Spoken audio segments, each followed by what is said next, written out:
we are with Julian Jäger from Vienna Airport. He is the joint CEO. Thank you for joining us today. It's great to have you here. I want to start the list of questions with it's sparked by some local news reports, which I'm sure you're well aware of, about some multiple attacks on the airport's computer systems. Can you tell us a little bit more about what happened there? Yeah, absolutely. I mean, fortunately, nothing happened. There was a series of attacks 3 weeks ago on our website, which, thanks God, we managed to overcome. So our internal IT staff and our external advisors did a great job. But it shows how vulnerable you are in the end in days like that. Of course, and do you have any systems now put in place to avoid such problems in the future? Yes, I mean we've upgraded our system. As I said, nothing really happened, and the worst that could have happened was that our website is down. So it was an attack specifically targeting our website. But yes, we've upgraded our security in this respect. Okay, it's good to hear.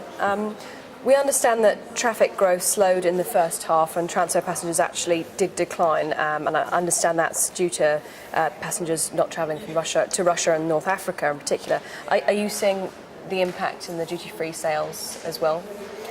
Yes, I mean in terms of traffic, we've seen now a couple of years where transfer traffic was down, and local passengers were up. So the total was always something between 1% and 2% plus, which is good, but it just shows how that there's a lot of competition in terms of transfer traffic within Europe and now obviously with challengers outside of Europe. And in 2016, this is something we felt in the duty-free sales as well. So obviously Russia always was an important market, if not the most important market, and we had in the past nearly 1 million passengers from Russia. Now it's less than half of it. So obviously this is being felt. We had a record year in 2015 in terms of retail sales and revenues for us, and this year we're slightly down. The reason mainly, I mean, apart from the Russians, most of the other people spend less as well. Right. So it will be a good year, but not as good as 2015. Okay, thank you. Could you tell us a bit about the concession model at Vienna Airport and how you think it perhaps differs to other airports or is even better? I would say it's a traditional concession fee model. So we've not gone into JVs right now. This is something we want to assess in the next couple of years. So it's MAG plus concession fee, so very traditional. I think we have an excellent relationship with our partners, and I think the main part is that, I mean, if you have a good relationship, you help each other out in difficult times, and you share the gains in the good times. Of course, and I know that's something that the airport was particularly proud of. Its partnership, with suppliers and things, and obviously the retailers as well. And that's something that actually you sort of celebrate in an annual dinner every year, and just to sort of give something back or say thank you to your partners, which I think is a lovely touch, actually. 2014 was a big year for shops and restaurants at Vienna Airport. Can you tell us how the new additions are trading now?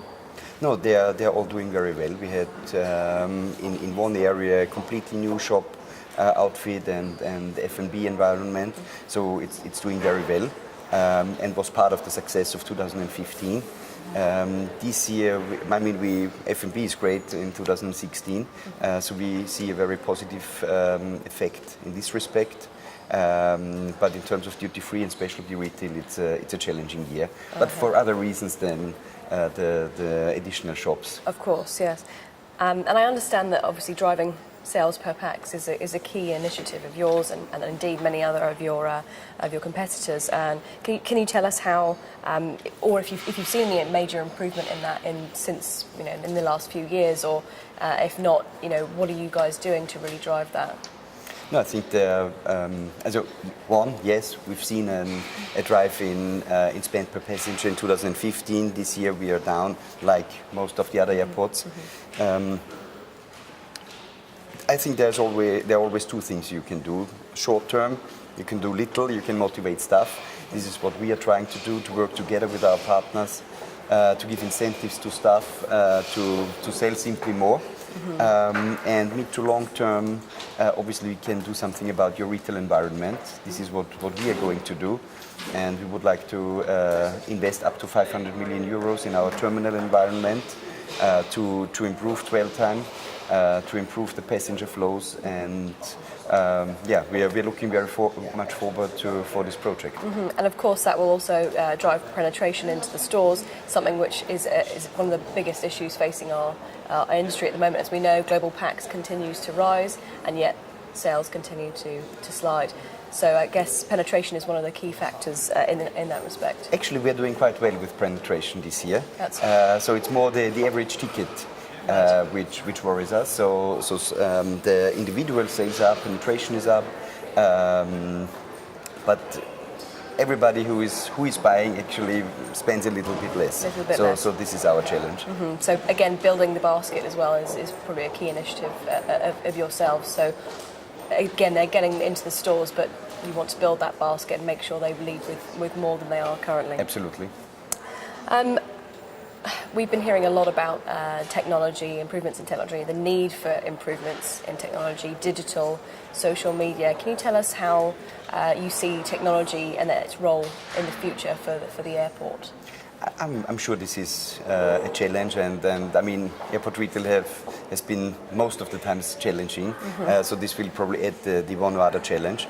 I think the major advantage for the airport is that people actually spend time in our environment. So yes, it might be that the shops change, that the products change, so that it's going more in the direction of offering showcases. Sure. Still, what remains is that people spend 1, 2, 3 hours in the airport, and we want to make their time as comfortable as possible. And I think if you feel comfortable, then you are probably a bit more likely to spend than otherwise. Of course, yes. And if we just finish on a question about the traditional bricks and mortar stores, again, with the evolution in digital, social media, internet, e-commerce sales, it's more difficult to attract customers into physical stores. What would you say about people thinking that the traditional bricks and mortar store is becoming redundant, and these new sort of lifestyle spaces are now becoming, more popular, such as the Circle in Zurich Airport? I mean, I think the Circle is more a project. It's a landside project, yeah, so yes. I would not directly relate it with the developments in the traditional duty-free and airside areas. I think it will. I don't think that the traditional shops will be completely redundant. I think it will be a bit of both. So I think I'm sure in 10 years from now you will still see a duty-free shop.